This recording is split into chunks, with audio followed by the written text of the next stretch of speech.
How do you pick what to sell when you feel like you have nothing to sell? When you say that you have nothing to sell, why do you feel that you have nothing to sell? I feel like I see people talk about digital products, but I don't know what I'm the best at to teach others. And that right there is your mistake. You just haven't looked into your own life and thought about it for a deep enough of a time, right? This is what I typically do inside of our coaching programs. What we do, we call it a we call it a niche assessment, right? And also, what we could do is another way we could call it is an OCA, which stands for an offer creation assessment. Okay, and inside of this process, it's really really simple. You ask yourself just a few prompts, and you will always have an answer to these prompts. First off, you ask yourself, what am I good at?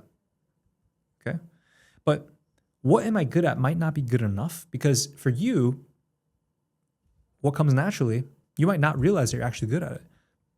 So another question for you to ask yourself is what do my friends and family, I'm going to say F and F, okay? Friends and family, what do they come to you for? Is there some set of questions or things that they ask you that they currently, they're like, man, that guy's better than the normal person at, right? And finally, the intersection here is you ask, what are you passionate about? What do you do in your free time? Do you have certain hobbies or certain books that you gravitate towards? If you look on your social media thread or if you look at YouTube, do you see certain video themes, the people that you subscribe to always stick out? These are the things that you want to find. And what you find typically is there's going to be some type of intersection, and that right there is what your niche is going to be. And that's what we're going to build your offer off of, okay? Now here, you have two forks in the road that you can go on, okay? The first one is you can sell your own product, but obviously that means that you have to make your own product, right?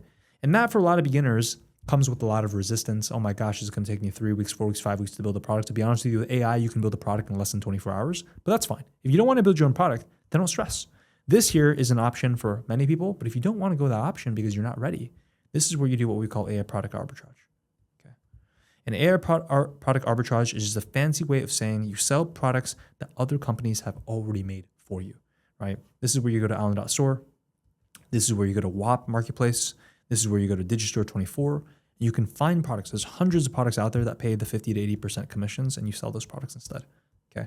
So what I would do, answer these 3 questions first. I promise you there's going to be something that you gravitate towards. It's probably something fitness, productivity, mindset. Heck, I had one of my students, top students, Lucas.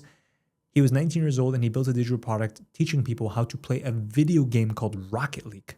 And that scaled to over $100,000 a month in his first year, right? Obviously, super not typical. He worked really, really hard, super hard worker. But the point is, even a hobby like playing a video game, you can build a successful business with, right? So once you find the intersection of that, then make your second decision, which is, do you want to make your own product or do you want to sell other people's products? And then just find one. Find one if you choose the AI product arbitrage route and then go with that. And that's how you build a successful business.